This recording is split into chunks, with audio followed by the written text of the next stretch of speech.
प्रिय छात्राओं, अभिज्ञान शाकुंतलम के द्वितीय अंक के 9 पद्यों का हम अब तक अध्ययन कर चुके हैं और इस 9वें पद्य में हमने दुष्यंत द्वारा शकुंतला के सौंदर्य का वर्णन किया गया और वह विदूषक से कहता है कि वह अनुपम सुंदरी है।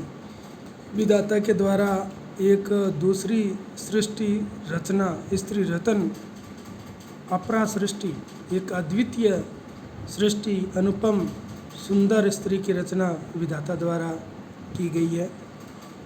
और इसी क्रम में फिर विदूषक कहता है यदि ऐसा है तो जो सुंदरी स्त्रियां हैं वो तो तिरस्कृत हो गई है। तो राजा कहता है कि मुझे तो ऐसा प्रतीत होता है, यानी कि राजा की दृष्टि में शकुंतला का जो सौंदर्य है वो किस प्रकार का और वो उसे कैसे प्रतीत होती है, ये हम 10वें पद्य में अध्ययन करेंगे। तो दुष्यंत कहते हैं कि अनाघ्रातम पुष्पम किसल्यम अलूनम कर रूहै अन्नाविद्धम रत्नम मधु नव मना आस्वादित रसम अखंडम पुण्यानाम फलमवि च तदरूपम अनघम न जाने भोक्तारम कमिह समुपस्थास्यति विधि। कहते अनघम तदरूपम, अनघम, अघ माने दोष, अनघम माने निर्दोष, तदरूपम उसका रूप, उसका सौंदर्य, अनाघ्रातम न सूंघा गया, अनआघ्रातम न सूंघा गया अर्थात किसी के द्वारा नहीं सूंघा गया, पुष्पम फूल, फूल है। शकुंतला कैसी है कि एक तो तद्रूपम उसका जो सौंदर्य है वो अनघम निर्दोष है, परम पवित्र है। और वो कैसी है कि अनाघ्रातम पुष्पम, किसी के द्वारा अनाघ्रातम न सूंघा गया पुष्प माने फूल है। कर रूहै, कर रूहै यानी नाखून, नाखूनों से अलूनम न काटा गया, किसल्यम, किसल्य कोमल जो पल्व है, कोमपल जो है वो है। नाखूनों से, कर रूहै नाखूनों से, अलूनम न काटा गया, किसल्यम कोमपल है। और कहता है अन्नाविद्धम, अनआविद्धम न बेंधे गए, न बिंधे हुए, रत्न यानी मणि की तरह है। वह न बिंधी गई मणि की तरह है, यानी जिसका उपयोग नहीं किया गया ऐसा मणि। अनआस्वादितम रसम, रसम ऐसा रस है जो अनआस्वादितम जिसका आस्वादन नहीं किया गया है, जिसको चखा नहीं किया गया, ऐसा रस है। और नव मधु, नए मधु की तरह, नया शहद की तरह, पुण्यानाम पुण्यों के, सत्कर्मों के, सुकर्मों के, श्रेष्ठ कर्मों के, अखंडम फलम इव अखंड फल की तरह, पुण्य कर्मों के, पुण्यों के अर्थात श्रेष्ठ कर्मों के, सत्कर्मों के, अखंडम फलम इव अखंड फल की तरह है। विधि विधाता यह इस संसार में कम किसको, किस व्यक्ति को, भोक्तारम भोक्ता के रूप में, उसका उपभोग करने वाला भोक्ता के रूप में, समुपस्थास्यति उपस्थित करेगा, किसे उसके भोक्ता के रूप में उपस्थित करेगा अर्थात कौन व्यक्ति इसका उपभोग करेगा। इति ऐसा न जाने, मैं नहीं जानता हूँ। यानी शकुंतला के सौंदर्य के बारे में दुष्यंत कहते हैं कि उसका जो निर्दोष सौंदर्य, अनघम तद्रूपम, उसका जो निर्दोष सौंदर्य है अर्थात उसका जो पर जिसमें कोई कलंक नहीं है, ऐसा परम पवित्र उसका जो सौंदर्य है। अनाघ्रातम पुष्पम, ऐसा पुष्प है जिसको आज तक किसी ने सूंघा नहीं है। यह अखंड सौभाग्यवती होने का प्रतीक है। कर रूहे अलूनम किसल्यम, नाखूनों से न काटे गए कोमपल की तरह, कोमल पत्तों की तरह है अर्थात अभी तक किसी ने हाथ से उसका स्पर्श नहीं किया है। अनआस्वादितम रसम, जिसका चखा नहीं है ऐसा रस। और नव मधु, ऐसा नया ताज़ा नवीन मधु। तो यहाँ पर नव मधु, नवम कह करके उसकी नवीन अवस्था का संकेत है, उसकी युवा अवस्था का संकेत है। अखंडम फलम, अखंड फल की तरह, यानी जन्म जन्मांतरों से जिसके अखंड पुण्य किए हों वही इसका उपभोक्ता बन सकता है। जिसने जन्म जन्मांतरों में बहुत सारे पुण्य किए हो कोई उसका उपभोक्ता होगा।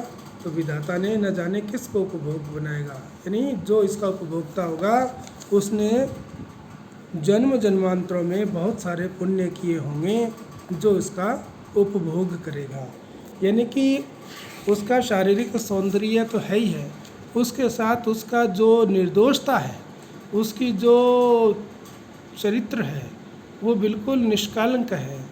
ऐसा परम पवित्र और सुंदर जो सौंदर्य है उसका उपभोग करने वाला विधाता जो है किसे इसका उपभोग करने वाला भोक्ता बनाएगा। कहता है जिसने अखंड पुण्य का, अगर कोई इसका उपभोग करने वाला होगा तो निश्चय उसने कोई जन्म जन्मांतरों में अखंड पुण्य किए होंगे, वही इसका उपभोक्ता बनेगा।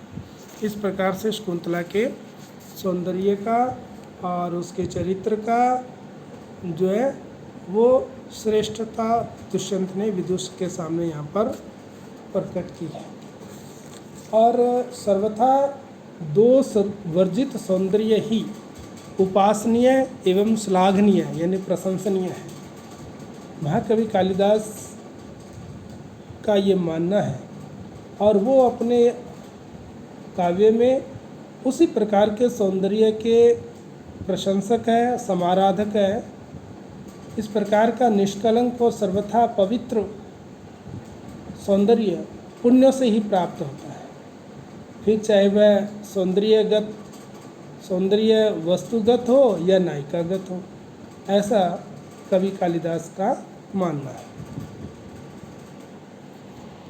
तो अब इसके बाद जब विदूषक ने ये सुना कि वास्तव में ये तो बहुत ही इसका चरित्र और सौंदर्य दोनों ही अच्छे हैं और श्रेष्ठ हैं, पवित्र हैं, तो विदूषक कहता है तो आप जल्दी कीजिए, नहीं तो किसी तपस्वी के हाथ लग जाए ना, ये कोई तपस्वी से विवाह ना कर ले। तो राजा कहता है कि यह परवश है, यानी दूसरों के अधीन है, उसके पिता जो है वो यहाँ है नहीं और वो अपने पिता की अनुमति के बिना कुछ नहीं करने वाले। तो विदूषक कहता है कि चलो ये बताओ कि आपकी और उसकी प्रेम दृष्टि कैसी है, यानी आपके प्रति उसका प्रेम है कि नहीं, आप उनसे प्रेम करते हैं या वो भी करती है, उनका आपके प्रति दृष्टिगत जो प्रेम है वो कैसा है। तब जो है ना राजा कहता है कि स्वाभाविक रूप से तपस्वी कन्याएं जो है वो भोली भाली होती है, मुग्धा होती है, भोली भाली होती है, फिर भी वो कैसी है और उसका मेरे प्रति कैसा प्रेम है, स्नेह है और प्रेम दृष्टि कैसी है, ये 11वें पद्य में कालिदास ने बताया है। कहते हैं कि अभिमुखे मयि संघृतम इक्षणम हसितम अन्य निमित्त कृत उद्यम निमित्त कथोदयम विनयवारित वृत्तिस्तस्तया न विवृता मदना न च समर्था। कहते हैं कि मई मेरे अभिमुखे सम्मुख होने पर, यानी कि मेरे सामने देखने पर इक्षितम सहृतम, इक्षणम सहृतम, कि वो अपनी जो इक्षण नेत्र हैं उनको सहृतम माने हटा लेती थी, यानी कि मेरे सम्मुख होने पर जब मैं सामने देखता, मेरे सामने देखने पर वह अपनी दृष्टि सहृतम हटा लेती थी। अन्य निमित्त कथोदयम, अन्य निमित्त कथोदयम, अन्य बात को कहने को, अन्य कारण को लेकर जो है अन्य कोई बहाना लेकर के हसितम हंस पड़ती थी, वो हंसती थी।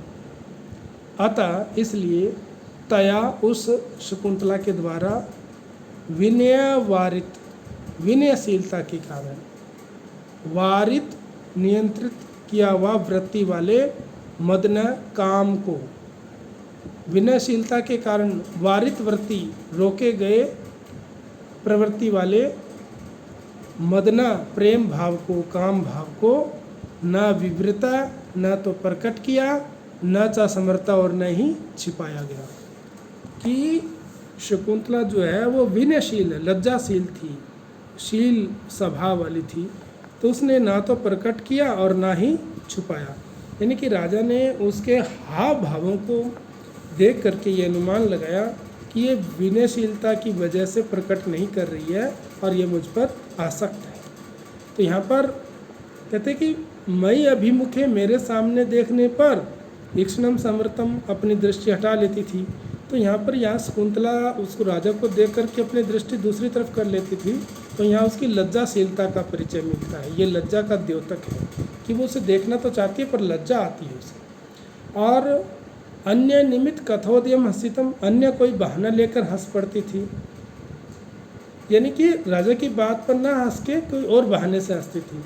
यहाँ पर उससे का जो प्रेम है वो प्रकट होता है, क्योंकि जो युवतियाँ हैं वो स्वभाव से चंचल होती है, ऐसा द्योतित होता है। और फिर वो कहता है कि विनय वारित व्रति, विनयशीलता के कारण वारित व्रति, रोके गए व्यवहार वाली, शीलता के, विनयशीलता के जो है कारण वो अपनी रोकने वाली प्रवृत्ति वाले इस मदना कामदेव को ना तो प्रकट किया, ना विवरता, ना समर्था, ना प्रकट किया और ना छिपाया। तो इस प्रकार से यहाँ ये जो लक्षण है ये एक मुग्धा नायिका के लक्षण दिखाई पड़ते हैं कि आँख चुराना और बिना कारण हंसना और लज्जाशीलता, ये सब उसके प्रेम भाव को प्रकट करते हैं। और अंतिम पंक्ति में उसने कहा न विवरता न समर्था मदना, कि उसने कामदेव को ना तो स्पष्ट रूप से प्रकट किया और ना ही छिपाया। तो यहाँ पर ये दो बातें जो है विरोधाभासी है कि ना छिपाया ना प्रकट किया, तो मतलब ये विरोध है दोनों बातों में। प्रकट नहीं किया तो छिपाया कैसे, और छिपाया तो प्रकट कैसे किया। किंतु ये सब उसके भोले स्वभाव के कारण है। कवि ने साथ में शकुंतला का जो स्वभाव है वो भोलापन दिखाया, तो भोलापन के कारण आदमी ऐसा करता है कि ना छिपा पाता है ना प्रकट कर पाता है। तो इससे ये विरोधाभास जो है वो दूर हो जाता है। तो इस पद्य में कवि कालिदास ने प्रेमिका शकुंतला के हाव भाव, लज्जा, विलास, हर्ष, प्रेम, व्यापार और उसकी मनस्थिति का जो बड़े ही मार्मिक शब्दों में चित्रण किया है। और एक मुग्धा नायिका के जो लक्षण है वो राजा दुष्यंत द्वारा यहाँ पर विदूषक को बताया गया है कि वो मुग्धा है, भोली है, तपस्वी कन्या है, इसलिए वो मुझ पर आसक्त तो है, किंतु वो उसने विनयशीलता के कारण ना तो प्रेम को प्रकट किया और ना ही छुपाया। कुछ बातें ऊपर दो बातें बताई थी कि मेरे सम्मुख आने पर मैं सामने देखता हूँ तो अपनी दृष्टि हटा लेती है और अन्य का बात का बहाना लेकर के हंसती थी। तो ये जो दो बातें हैं वो उससे अनुमान लगाता है राजा की वो मुझ पर आसक्त है, वो मुझसे प्रेम करती है। इस प्रकार से दुष्यंत का यहाँ पर शकुंतला के प्रति जो प्रेम है और शकुंतला का दुष्यंत के प्रति जो प्रेम है वो सारा किया है दुष्यंत ने।